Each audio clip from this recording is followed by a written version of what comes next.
សួស្តីទាំងអស់គ្នាថ្ងៃនេះ admin នឹងលើកយកខ្សែភាពយន្តដែលពឹងផ្អែកទៅលើព្រឹត្តិការណ៍ពិតមួយដែលមានចំណងជើងថា Captain Phillip រឿងនេះបានកើតឡើងនៅក្នុងឆ្នាំ2009តែត្រូវបានគេផលិតជាខ្សែភាពយន្តនៅក្នុងឆ្នាំ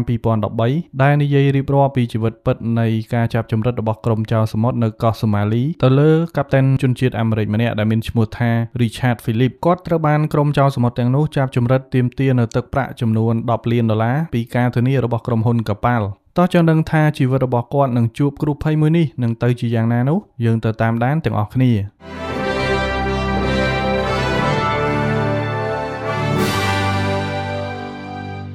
ផ្ដើមនៃសាច់រឿងមកនៅក្នុងថ្ងៃទី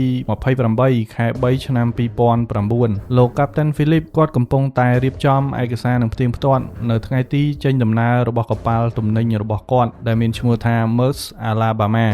បន្ទាប់មកប្រពន្ធរបស់គាត់ដែលមានឈ្មោះថា Andre នាងក៏បានជូនគាត់មកពលានយន្តហោះដើម្បីធ្វើដំណើរទៅកាន់ប្រទេសអូម៉ង់ដែលជាទីតាំងកប៉ាល់ដឹកទំនិញរបស់គាត់នៅទីនោះមកមើលក្រុមចៅសមុទ្រដែលរស់នៅតាមឆ្នេរនៅកោះសូម៉ាលីវិញមេធំរបស់ពួកគេកំពុងតែបញ្ជាក្រុមកូនចៅសមុទ្ររបស់ពួកគេទាំងអស់ឲ្យរៀបចំខ្លួនដើម្បីចេញប្លន់កប៉ាល់ដូចរាល់ដងនៅក្នុងនោះយើងឃើញថាមានមេក្រុមចៅសមុទ្រ2នាក់ដែលមានឥទ្ធិពលទីមួយឈ្មោះថា Museនិងម្នាក់ទៀតឈ្មោះថាអាសាតពួកគេទាំងពីរបានធ្វើជាមេក្រុមចៅសមុទ្រនោះគឺដោយសារតែពួកគេចេះភាសាអង់គ្លេសនិងមានចិត្តអង់អាចផងដែរប៉ុន្តែអាសាតគេមិនពេញចិត្តទៅលើមូសេនោះឡើយអាសាតគឺគេមានកូនចៅរបស់គេស្រាប់សម្រាប់ត្រៀមរងចាំចូលរួមជានិច្ចប៉ុន្តែមូសេដែលជាមេក្រុមម្នាក់ដែលជាមនុស្សស្គមស្គាំងមើលទៅមិនសូវមានកម្លាំងជាហេតុធ្វើឲ្យគេពិបាកនៅក្នុងការរើសកូនក្រុមហើយនៅក្នុងនោះក៏មានក្មេងប្រុសម្នាក់ឈ្មោះថា Bilal អាយុខ្ទង់17-18 ឆ្នាំក៏បានសុំចូលរួមជាមួយនិងបានហុចរុក្ខជាតិម្យ៉ាងដើម្បីជាថ្នូររុក្ខជាតិនឹងគឺញ៉ាំទៅធ្វើឲ្យពួកគេនឹងមានចិត្តក្លាហានបន្ទាប់មកគេសម្លឹងឃើញបរិមម្នាក់ទៀតដែលមកពីភូមិផ្សេងមើលទៅមិនសូវចេះមាត់កហើយមុខរាងកាចថែមទៀតនិងមើលរាងរូវមាំទាំផងនោះគេក៏បានសម្រេចចិត្តយកបរិមម្នាក់នោះដែលមានឈ្មោះថា Naji ហើយនិងបរិមម្នាក់ទៀតដែលគេចេះបើកទូកដែលមានឈ្មោះថា Elmiបន្ទាប់មកពួកគេក៏បានរៀបចំដើម្បីឡើងទៅលើទូកនេសាទធំមួយដែលដឹកនាំដោយបរិសចំណាស់ម្នាក់ឈ្មោះថា Hufan ពួកគេបានត្រៀមរៀបចំទូកដេញចំនួន2គ្រឿងសម្រាប់ធ្វើការដេញតាមកប៉ាល់ដែលពួកគេចង់ប្លន់នៅខណៈពេលដែលកូនចៅរបស់មូសេកំពុងតែពិនិត្យទៅលើម៉ាស៊ីនទូកនោះស្រាប់តែមេក្រុមម្នាក់ដែលមានឈ្មោះថាអាសាតគេក៏បានស្រែកបញ្ជាឲ្យមកជួយក្រុមរបស់គេមូសេបានត្រឹមតែងក់ក្បាលយល់ព្រមដោយគេមិនចង់បង្ករឿងអ្វីឲ្យខូចកិច្ចការធំរបស់គេទេCaptain Phillip ពេលនេះគឺបានមកដល់កប៉ាល់ដឹកទំនិញរបស់គាត់ហើយមុនត្រៀមចាក់ចេញដំណើរគាត់ក៏កំពុងតែប្រាប់ទៅជំនួយការរបស់គាត់ម្នាក់ទៀតដែលមានឈ្មោះថា Sen ដើម្បីឲ្យរៀបចំត្រួតពិនិត្យកុងតឺន័រនៅលើកប៉ាល់ឲ្យបានត្រឹមត្រូវចាក់សោឲ្យបានជាប់ព្រោះគាត់ដឹងច្បាស់ថាប្រកាសជាមានក្រុមចៅសមុទ្រនឹងអាចមកតាមយាយីដោយប្រការណាមួយបន្ទាប់ពីចាត់ចែងមើលការត្រួតពិនិត្យរួចរាល់ហើយនោះគាត់ក៏បានបញ្ជាឲ្យចាក់ចេញកប៉ាល់ធ្វើដំណើរតែម្ដងក្រុមចៅសមុទ្រឯនេះវិញក៏កំពុងតែសម្លឹងមើលរ៉ាដានៅក្នុងទូករបស់ខ្លួនហើយក៏បានឃើញថាមានកប៉ាល់មួយកំពុងតែធ្វើដំណើរដាច់បែកតែឯងហើយកប៉ាល់មួយនោះវាគឺជារបស់ Captain Phillip នឹងឯងគេក៏បានកំណត់ការចេញប្លន់ទៅលើកប៉ាល់លោក Captain Phillip តែម្ដងហើយចំណែកឯ Captain Phillip គាត់ក៏កំពុងតែឆែកមើលនៅព័ត៌មានទាក់ទងនឹងក្រុមចៅសមុទ្រសូម៉ាលីផងដែរថាពួកគេមានសកម្មភាពនិងលក្ខណៈបែបណាលុះដល់ពេលព្រឹកឡើង Captain Phillip ក៏បានបញ្ញាប់រួសរាន់ទៅប្រាប់លោកសែនឲ្យត្រៀមរៀបចំដើម្បីកុំឲ្យធ្វេសប្រហែសអសោះរៀបចំក្នុងការទប់ទល់ជាមួយនឹងក្រុមចៅសមុទ្រត្រៀមជើងព្រួលទុកជាមុនមួយសន្ទុះក្រោយមកអ្វីដែលគាត់បានគិតទុកនោះគឺពិតជាមិនខុសទេនៅក្នុងរ៉ាដាកប៉ាល់ក៏បានបង្ហាញឃើញថាមានចំណុច2ដែលកំពុងតែតាមមកគាត់ដឹងភ្លាមច្បាស់ថាជាទូករបស់ពួកចៅសមុទ្រនឹងហើយគាត់ក៏បានប្រាប់លោកសែនឲ្យបញ្ញាប់តាក់ទងទៅមន្ត្រីដែនសមុទ្ររបស់សហរដ្ឋអាមេរិកភ្លាមប៉ុន្តែបែរជាមិនអាចតាក់ទងបានទៅវិញនៅពេលនោះគាត់ក៏បញ្ជាឲ្យបដូរទៅតាក់ទងនៅខាងចក្រភពអង់គ្លេសវិញនៅពេលដែលតាក់ទងបានហើយខាងមន្ត្រីដែនសមុទ្រនៅអង់គ្លេសបែរជាប្រាប់ថាវាអាចជាទូករបស់អ្នកនេសាទទៅវិញ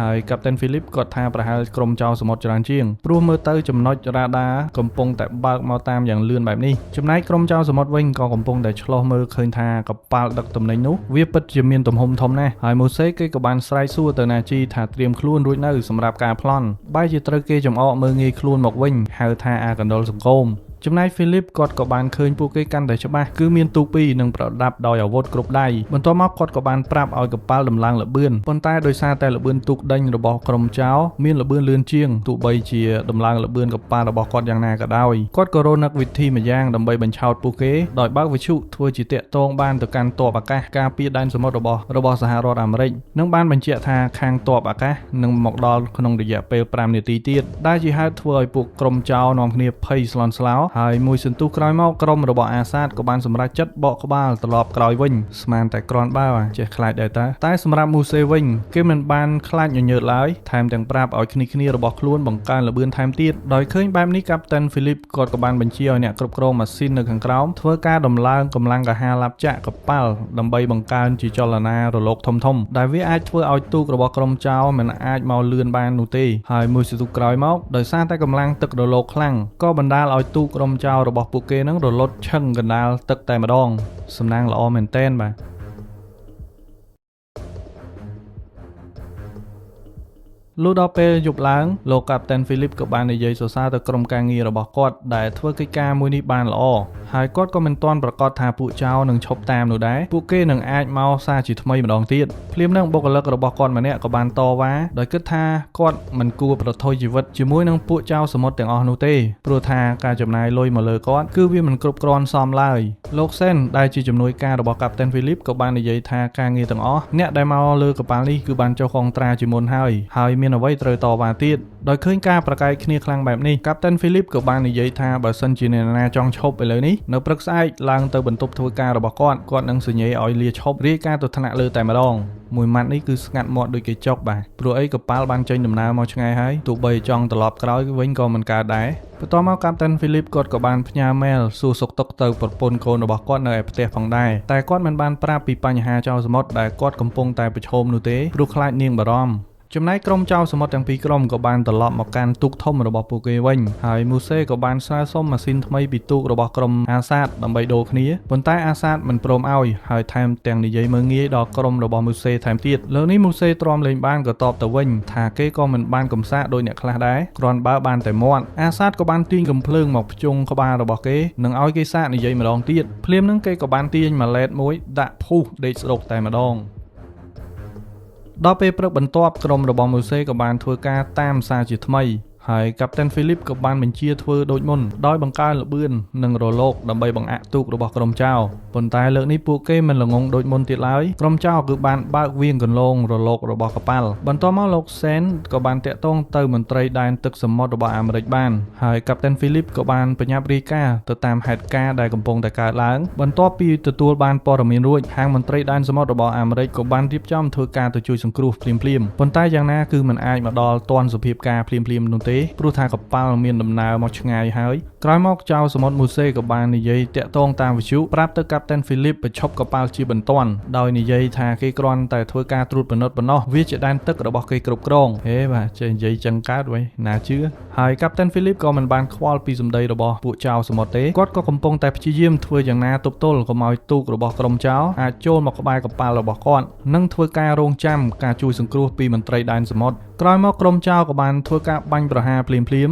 កាប់តាន់ Philip គាត់ក៏បានបញ្ជាឲ្យបើកទឹកបាញ់ការពារដើម្បីកុំឲ្យពួកគេចូលមកបានបន្ទាប់មកក្រុមចៅក៏បានបើកចូលទៅតាមទីតាំងបំពង់ទឹកមួយដែលបានបាសឡើងទៅលើហើយកាប់តាន់ក៏បានយកកំភ្លើងប្រកាសអាសន្នមកតម្រង់បាញ់ទៅលើទូករបស់ក្រុមចៅប៉ុន្តែមិនបានផលនោះទេហើយប៊ីសតែត្រូវក្រកកំភ្លើងទៀតចំណែកលោកសែនគាត់ក៏បានកំពុងតែព្យាយាមរឹតទយោដែលបាញ់ទឹកហ្នឹងឲ្យចុះមកក្រោមវិញប៉ុន្តែគាត់ក៏ត្រូវក្រកកំភ្លើងធ្វើឲ្យត្រូវរបួសនិងបញ្ញាប់រត់ចុះទៅផ្នែកខាងក្រោមកប៉ាល់វិញនៅទីបំផុតទូករបស់ក្រុមចៅក៏បានចូលមកគៀកនឹងកប៉ាល់របស់គាត់ហើយលោកកាប់តាន់ Philip ក៏បានត្រឹមតែសម្លឹងមើលដោយក្តីអស់សង្ឃឹមក្រុមចៅក៏នាំគ្នាយកចណ្ដាដែកទៅធ្ពក់នឹងកប៉ាល់ដើម្បីតោងឡើងលោកកាប់តាន់ Philip ក៏បានបញ្ជាឲ្យអ្នកធ្វើការនៅខាងបច្ចេកទេសម៉ាស៊ីនទាំងអស់នាំគ្នាពួននៅទីនោះហើយគាត់នឹងចរចាដោះស្រាយជាមួយនឹងក្រុមចៅដើម្បីពន្យាពេលរងចាំការជួយសង្គ្រោះរបស់ទ័ពជើងទឹកក្រោយមកក្រុមចៅក៏បានឡើងមកដល់បន្ទប់បញ្ជាជាកូនរបស់កប៉ាល់និងបានភ្ជង់ទៅលើកាប់តាន់ Philip និងគ្នារបស់គាត់ទាំងអស់ឲ្យក្រាបចុះបន្ទាប់មកគេក៏បាននិយាយថាគេចង់បានតែលុយប៉ុណ្ណោះមិនចង់ធ្វើបាបអ្នកណាទេក្រុមចៅសមុទ្រសប្បាយចិត្តខ្លាំងមែនទែននៅពេលដែលដឹងថាជាកប៉ាល់ដឹកទំនិញរបស់អាមេរិកប្រកាសជាមានលុយច្រើន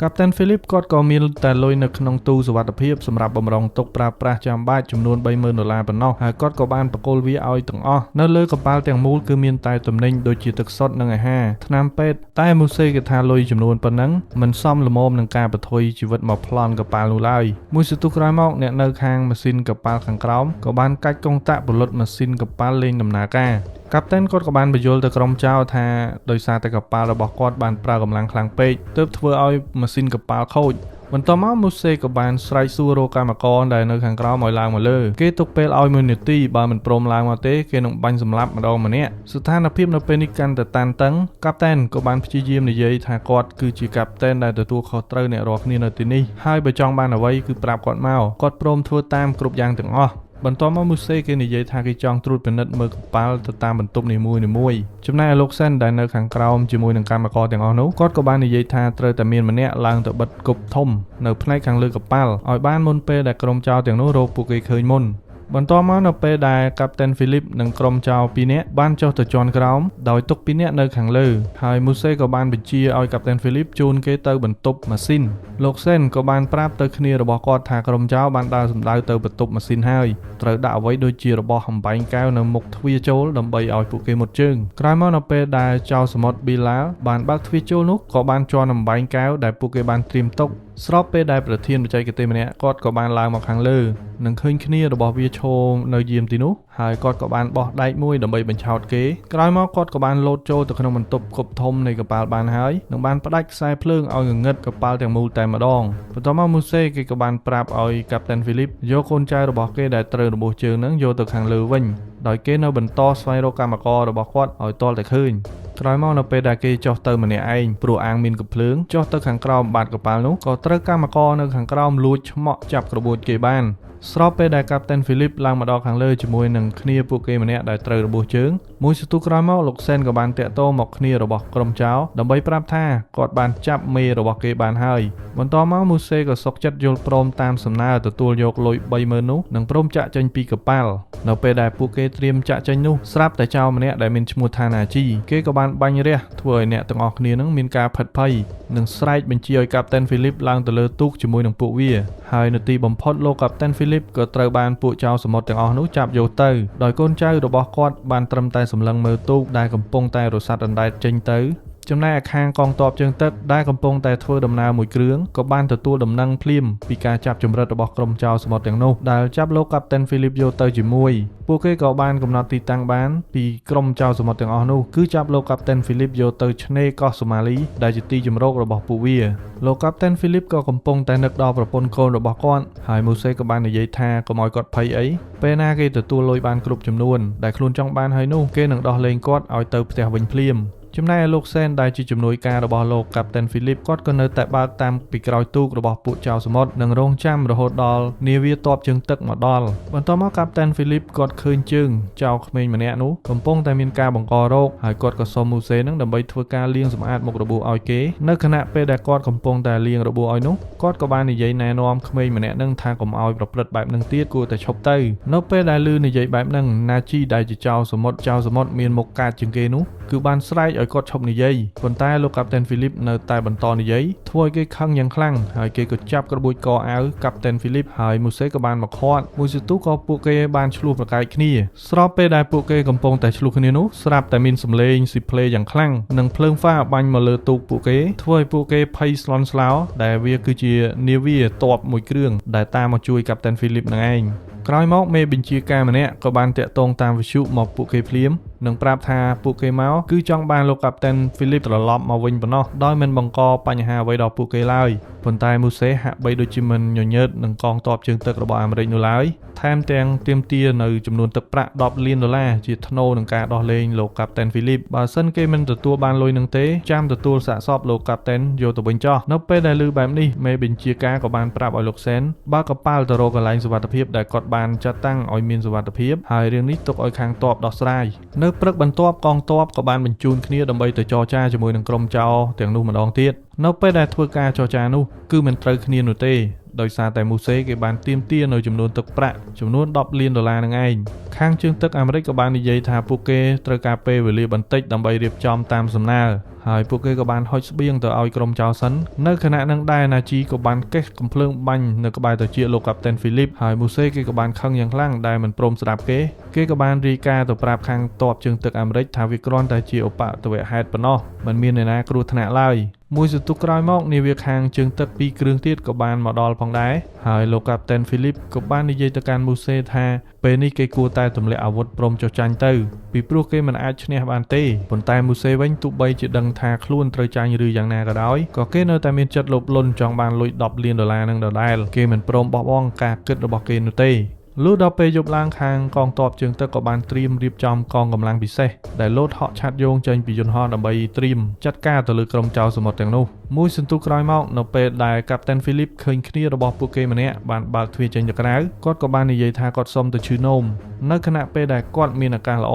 គាត់ក៏បានច្រានក្មេងម្នាក់នោះលោតទៅជាមួយនឹងគាត់ឃើញបែបនឹងភ្លាមណាជីគេក៏បានធ្វើការបាញ់រះទៅលើកាប់តែនហ្វីលីបហើយគ្នារបស់គេក៏បានខាត់ព្រោះប្រសិនបើជនជាតិអាមេរិកកាំងនោះស្លាប់ពួកគេទាំងអស់គ្នានឹងស្លាប់ដូចគ្នាចេះខ្លាចដែរតាបាទដោយសារតែពេលយប់កងទ័ពមិនអាចកំណត់ថាជាលោកកាប់តែនឬក៏ចៅសមុទ្រនោះទេដែលឃើញមនុស្ស2នាក់ធ្លាក់នៅក្នុងទឹកបន្ទាប់មកម៉ូសេគេក៏បានហក់ទៅចាប់កាប់តែនហ្វីលីបយកមកវិញបាននៅពេលដែលឡើងមកលើទូកវិញកាប់តែនហ្វីលីបក៏ត្រូវណាជីវាយសន្ទ្រប់ទៅលើគាត់ដោយសារតែគេខឹងបើកុំតែប៉ែម៉ូសេនឹងគាត់ក៏មិនទូកសាច់ទេបាទអាណិតគាត់ខ្លាំងមែនទែនខំលោតចូលទៅក្នុងទឹកប៉ុណ្ណឹងហើយណានៅកិច្ចខ្លួនផុតទៀតបន្ទាប់មកក៏មានឧទ្ធម្ភាគចក្រមួយគ្រឿងបានហោះឆ្វែលមើលជុំវិញនោះផងដែរនិងបានប្រកាសឲ្យក្រុមចៅសមុទ្រទាំងអស់ហ្នឹងទម្លាក់អាវុធចុះព្រមចុះចាញ់តាមស្រួលទៅបន្ទាប់មកមូសេក៏បានចាប់ទាញកាប់តែនហ្វីលីបចេញមកខាងក្រៅនិងបានព្រមានទៅទ័ពជើងទឹករបស់អាមេរិកបើសិនជាមិនព្រមធ្វើតាមគេនិយាយនោះទេគេនឹងសម្លាប់កាប់តែនហ្វីលីបចោលភ្លាមបន្ទាប់មកគេក៏បាញ់ទៅលើកងទ័ពរួចគេក៏បានអូកាប់តែនហ្វីលីបចូលមកខាងក្នុងវិញ